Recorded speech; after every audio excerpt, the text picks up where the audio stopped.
नवी मुंबईत बनावट income tax अधिकाऱ्यांनी डिजिटल अरेस्टच्या नावाखाली एक महिला प्राध्यापकाची तब्बल 1,81,72,667 रुपयांची फसवणूक केली आहे। अज्ञात व्यक्तीने पीडितेला फोन करून तिच्यावर आयकर थकबाकी असल्याचा बनाव केला। व्हॉट्सअॅपवरून बनावट सीबीआय, ईडी आणि कोर्टाचे कागदपत्र पाठवले। आरोपींनी तिच्यावर आर्थिक गुन्ह्यात सहभाग असल्याचे खोटे आरोप करून डिजिटल अरेस्ट असल्याची भीती दाखवली। या धमकीला घाबरून पीडित महिलेने तिच्या गुंतवणुकीचे आणि बँक खात्याचे तपशील आरोपींना दिले। आरोपीने तिला संपत्तीची पडताळणी होत असल्याचे सांगून एकूण 6 वेगवेगळ्या खात्यांमध्ये रक्कम ट्रान्सफर करण्यास भाग पाडले।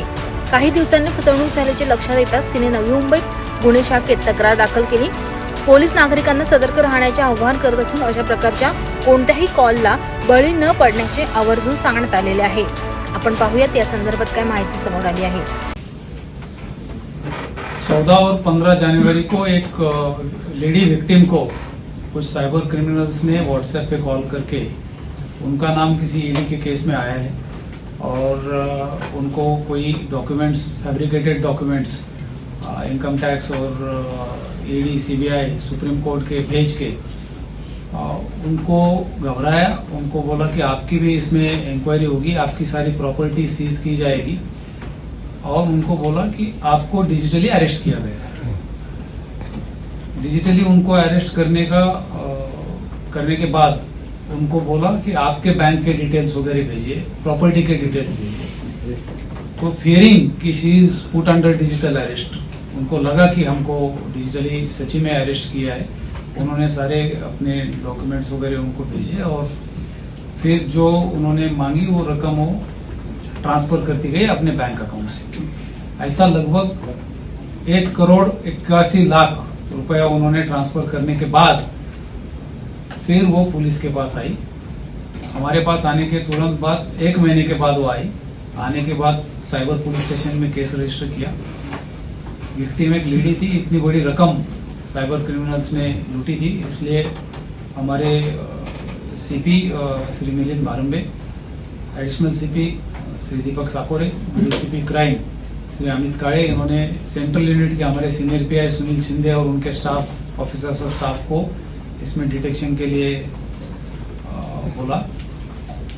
ये सेंट्रल यूनिट की टीम ने लगभग पिछले 2 महीने टेक्निकल एनालिसिस करके ये आरोपी पहले निष्पन्न किए और फिर उनमें से 3 आरोपी अरेस्ट करने में सफलता मिली है।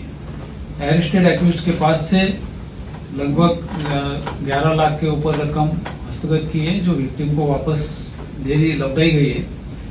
उनके पास से इस क्राइम के लिए जो यूज किए गए वो लैपटॉप, अलग अलग 18 मोबाइल फोन, अलग अलग बैंक्स के cheque books, debit cards, passbooks, SIM cards और बोगस डॉक्यूमेंट्स के लिए जो रबर स्टैंप लगते हैं वो स्टैम्प्स, ऐसा सारा मुद्देमाल जब्त किया है।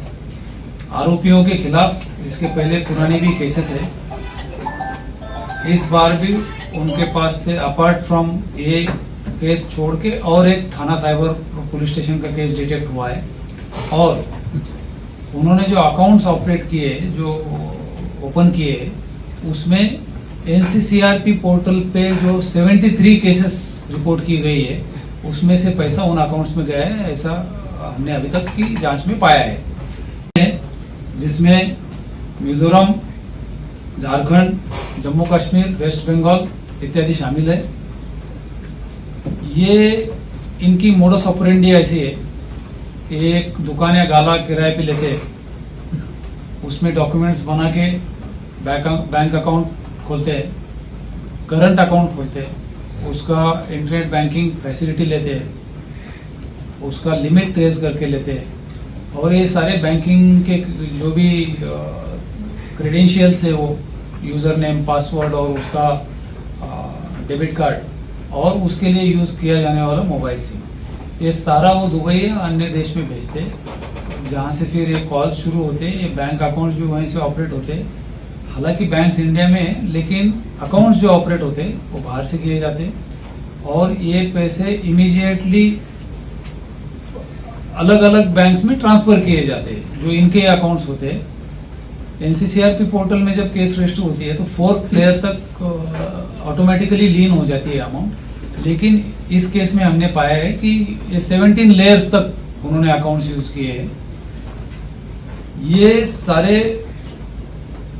क्रिमिनल्स के खिलाफ पुराने केसेस होने की वजह से और बीएनएस में नया प्रावधान जो अपना मौका का था ऑर्गेनाइज्ड क्राइम का, संगठित गुनहगारी का, वो अभी शामिल किया गया है। इसलिए नए बीएनएस से नए कानून के तहत बीएनएस 111 ये संगठित गुनहगारों की टोली के ऊपर लगाया गया है।